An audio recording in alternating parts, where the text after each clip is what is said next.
প্রিয় দর্শক আসসালামু আলাইকুম। সহিহ তিরমিজির পঞ্চম খণ্ড হাদিস নাম্বার 3006 বাংলা অনুবাদ। আসমা ইবনে হাকাম আল ফাজারি রহমতুল্লাহ আলাইহি হইতে বর্ণিত, তিনি বলেন, আমি আলী রাদিয়াল্লাহু তাআলা আনহুকে বলতে শুনেছি, আমি এমন এক লোক ছিলাম যে রাসূল সাল্লাল্লাহু আলাইহি সাল্লামের নিকট কোনো হাদিস শুনলে আল্লাহ তাআলার ইচ্ছা আমি ও তার দ্বারা উপব্রুত এবং উপকৃত হইতাম।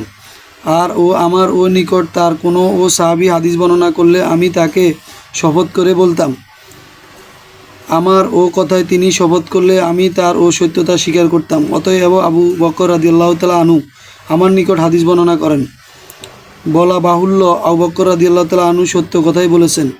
তিনি বললেন, আমি রাসূল সাল্লাল্লাহু আলাইহি সাল্লামকে বলতে শুনেছি, কোনো লোক যদি গুনাহ করার পর পবিত্রতা অর্জন করে নামাজ আদায় করে, তারপর আল্লাহ তাআলার নিকটও ক্ষমা প্রার্থনা করে, তাকে আল্লাহ তাআলা অবশ্যই ক্ষমা করে দেন। সুবহানাল্লাহ।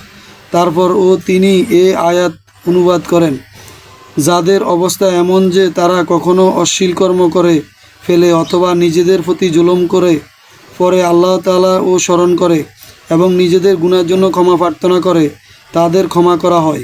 আল্লাহ তাআলা ব্যতীত কেউ গুনাহ মাফ করতে পারে না। আর তারা যা করে ফেলেছে জ্ঞাতসারে তার পুনরাবৃত্তি যেন না করে।